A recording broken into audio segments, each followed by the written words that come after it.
Hello everyone, in this video we are going to discuss about the opioid analgesic, that is opioid agonist drug. So these are divided into three different categories, that is natural opium alkaloids, semi-synthetic and the synthetic opioids. So example for natural alkaloids are morphine and codeine, that is methyl morphine.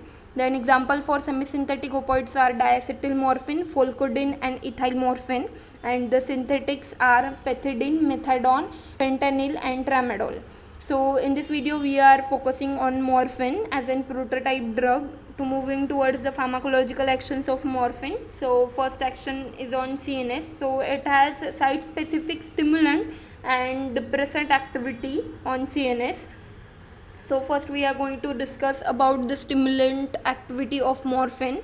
So it acts on medullary centers, specifically on CTZ, and causes stimulation of CTZ, so it will induce nausea and vomiting. It also stimulates the vagal centers, so there will be more ACH like activity on heart, and that is it causes bradycardia.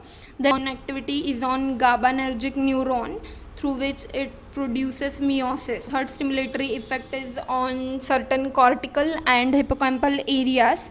So the morphine stimulates the cortical and hippocampal area, so it produces rigidity and immobility. Then shifting toward the depressant activity of morphine, which is much more important than its stimulatory effect. So the first important activity is analgesia, which is due to the suppression of perception of pain and emotional component which is associated with the pain. For example, anxiety, fear, distress and suffering associated with the pain. So how do morphine produces analgesia? For this we should know about pain pathway. So after stimulation of pain receptor in the skin, it will trigger the action potential and it will causes release of one of the neurotransmitter which act as a mediator of pain, that is glutamate. So glutamate stimulate the interneuron in the spinal cord and send the message in the CNS to the periaqueductal gray.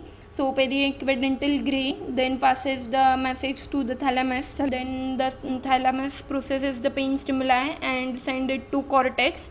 And in this way we know that we have pain in certain area. So what this opioid do is they bind to the prejunctional or presynaptic neuron of glutamate and causes increase in GI concentration, which reduces the calcium concentration by inhibiting the adenylyl cyclase. Thus there will be no stimulation of periaqueductal gray, and so the further pathway is also inhibited. In this way we don't feel the pain after consumption of opioid drug. The second depressant action is sedation. This has the same mechanism as in previous one, that is inhibition of excitatory neurotransmitter stimuli, that is glutamate. So the inhibitory neurotransmitter will play a dominant role and causes sedation.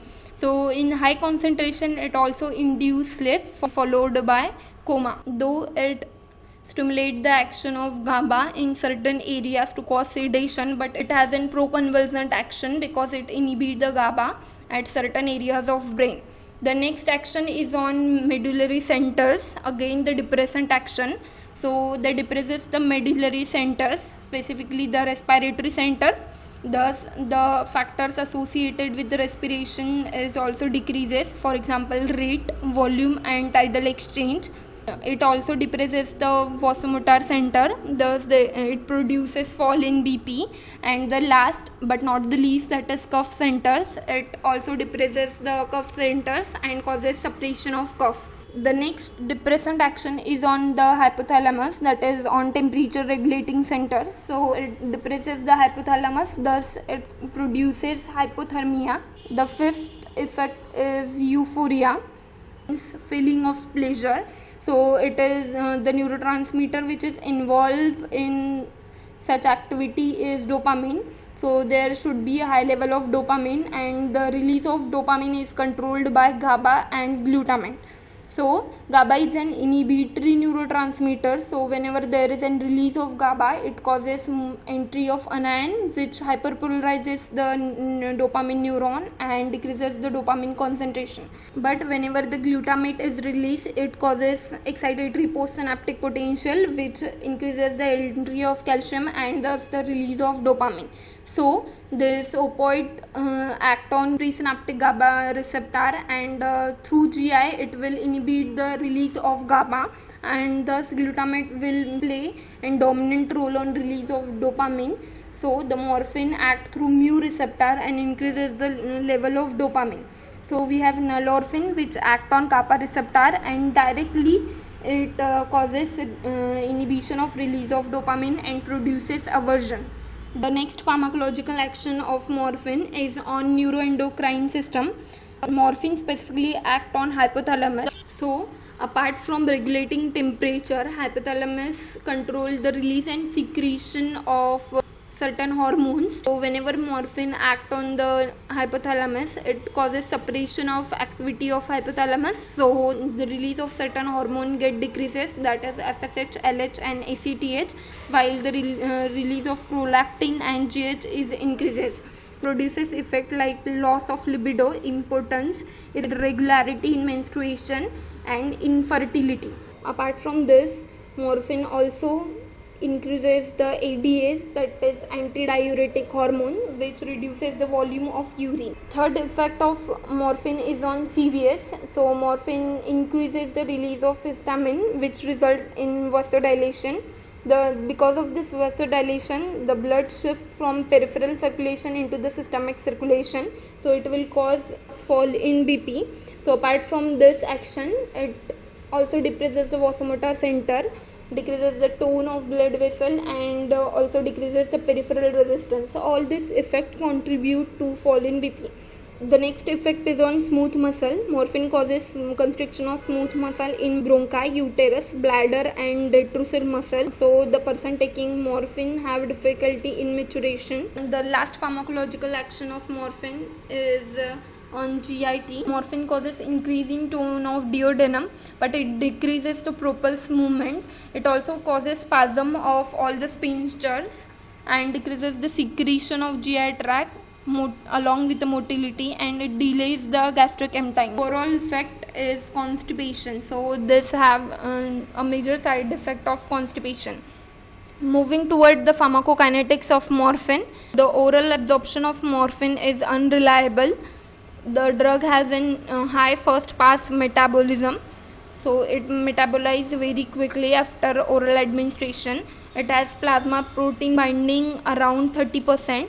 It has wider distribution and it distributes more in liver, spleen and kidney.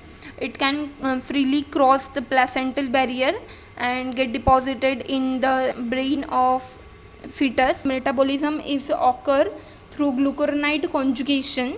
So morphine produces two active metabolite, that is morphine 3 glucuronide and morphine 6 glucuronide. The morphine 3 glucuronide is a neuroexcitatory and the other one is an potent analgesic. The drug is excreted through kidney and slight amount in bile, and the T half of drug is around 2 to 3 hours. Then the adverse effect of morphine. The first side effect, which is due to its pharmacological action, that is morphine triggers the CTZ, causes vomiting, it disturbs the GI movement, causes constipation, it suppresses the respiratory centers and causes meiosis, which result in blurring of vision. It also causes urinary retention, fall in BP and sedation. The next adverse effect of morphine is idiosyncrasy or allergic reaction, which is due to the release of histamine or activation of pruritoceptic receptor in the spinal cord, and it causes itching, urticaria, swelling of lips and anaphylactic reactions. The third adverse effect of morphine is apnea of newborn. Sometimes morphine is given during the labor, so at that time it can easily cross the placental barrier and get deposited in the brain of fetus and causes apnea, which can be treated by giving naloxone in the umbilical cord, 10 mg per kg. The next effect is acute morphine poisoning, which is occur due to the higher concentration of morphine, that is 50 mg, which can be manifested by breathing difficulty, pinpoint pupil, fall in BP, convulsions, coma, shock followed by death. This can be managed by providing respiratory support, maintaining BP, removing unabsorbed drug with the help of potassium permanganate, and using specific antidote, that is naloxone, which is repeated every after 2 minutes. Then the last, tolerance and dependence, which is for its analgesic effect and other CNS depressant activity. So the withdrawal is manifested by drug seeking behavior, anxiety, restlessness, tremor, insomnia, diarrhea, dehydration, increase in BP, palpitation, etc. So for this treatment of tolerance and dependence, we can replace morphine with methadone. Next, interactions of morphine. Effect of morphine can be exaggerated by the other CNS depression drug, that is sedative and hypnotic. It also retards the absorption of other drug by delaying the gastric emptying.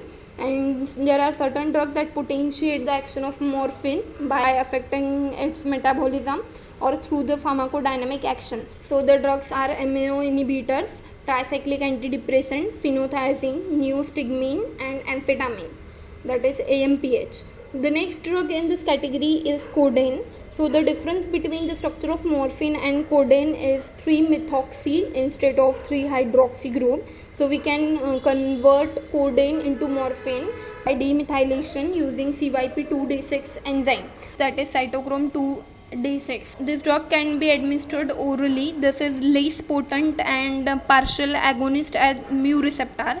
It has plasma half-life around 4 to 6 hours, and the prominent side effect is constipation. So this is used to treat diarrhea and also has cough suppressant activity. The next drug is fulcodine, which is ethyl morphine, which is similar to the codeine. The next drug is pethidine. The synthetic opioid. The structure of pethidine is not like the morphine. It is shorter acting, that is around 2 to 4 hours. It do not cause suppression of cough or no effect on GIT, but it produces opposite serious effect, that is tachycardia. This drug is metabolized by hydrolysis into norpethidine and pethidinic acid. So the certain drugs which interact with this hydrolysis can causes increase in level of norpethidine, which get accumulated in the body and produce convulsions. Pethidine is specifically used to control the shivering, which is associated with certain anesthetics agents. Next is fentanyl, which is again belong to same category, that is synthetic opioid. It is 80 to 100 times more potent than morphine. It is highly lipid soluble, so easily crosses blood-brain barrier and produce effect within 5 minutes, but redistribution causes termination of its action. It has high first pass metabolism, so it is administered through buccal route. The next drug is methadone. Methadone is specifically used for opioid dependence. So 1 mg of methadone is given for 4 mg of morphine, 2 mg of heroin, and 20 mg of pethidine dependence. So the drug is given instead of morphine, so it produces similar effect towards the lesser extent, and withdrawal from methadone is bearable. So we gradually reduce the dose of methadone. On repeated doses it get accumulated, and thus the half-life of this drug is increased. Next are therapeutic uses of opioids. It is used as analgesic as it inhibits the mediator of pain, that is glutamate. The next is it is used as an pre-anesthetic medication, for example morphine and pethidine. It also used to suppress cough and diarrhea, for example codeine. Next, it is used to relieve anxiety and apprehension, which is because of increasing level of noradrenaline. Morphine inhibits the release of noradrenaline and causes relief. It is also used to treat acute pulmonary edema and left ventricular failure because of its action, that is increase in preload due to dilation of because of histamine. It shifts the pulmonary blood to systemic circulation and so inhibit the sympathetic stimulation, thus reducing the cardiac work. If you understand the concept, then please like and share the video.